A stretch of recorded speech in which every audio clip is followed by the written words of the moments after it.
ராமு, நம்ம இந்த லீவ்ல என்ன பண்ணலாம்? கொஞ்சம் யோசிச்சு சொல்லு ஃப்ரீ பாப்போம். ஃபயரில் ரேங்க் புஷ் பண்ண பாரு.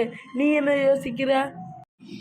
எப்பவும் ஃப்ரீ ஃபயரில் இருக்க ஏதாவது ரெயிலில் விளையாடும். இந்த பம்பரம் கிரிக்கெட்டு அதெல்லாம் இருக்குது. சரி, நான் வீட்டுக்கு போய் சாப்பிட்டுட்டு பரவ வாரேன். நீ என்ன சொல்ற ராமு? சரி, நான் வீட்டில் போய் கொஞ்ச நேரம் கேம் விளையாண்டுட்டு வாரேன். இவர்த்தம்பா எப்பவுமே கேமில் இருக்கா. நம்ம கிணத்துல குளிச்சுட்டு வீட்டில் போய் சோறு சாப்பிட்டு கொஞ்சம் குட்டி தூக்கத்தை போடும். அம்மா, ரொம்ப வயிறு பசிக்கு, கொஞ்சம் சோறு போட்டு கொண்டாயா. சோறு தொடப்பு கட்ட பிஞ்சிரும் பாத்துடா. வெளிய போய் நல்லா வேலைல ஆண்டிட்டு போற பஞ்சி தானே கேட்டியா? சோறுங்கடே மாறுங்கடே வீடு போய் தூங்க. அப்ப என்ன பட்னி தானே? சரி, மறுபடியும் போய் விளையாட போ. அம்மா, கொஞ்ச நேரம் ஃபோன் தாங்கம்மா ப்ளீஸ். போனாமா போனி லக்கி போனுங்கடே ஒண்ணுங்கடே. இவ்வளவு நேரம் நல்லா வெளிய போய் விளையாண்டுட்டு வந்தால, அதுமே போய் விளையாடு.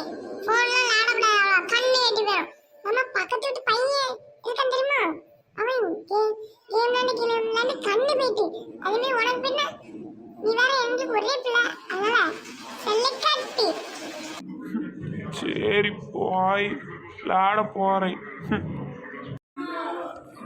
சரி, இந்த அடிக்க வேலுக்கு குளிச்சது ஃப்ரெஷ்ஷாக இருக்குது. இனிமேல் போய் நம்ம பிள்ளைங்கள போய் பார்த்துட்டு வர வேண்டியதான். அவனோட நிலமை எப்படி இருக்கோ. என்னப்பா லக்கி, இந்த பக்கம் நீ நல்ல வேலை, நீயாவது பழைய காலத்தை மறக்காம குளத்துல குளிச்சு ஜாலியா விளையாடுறிய. அந்த ராமுவும் வீரம் எப்போ பார்த்தாலும் கேமு அது இதுன்ட்டு கிடக்கான.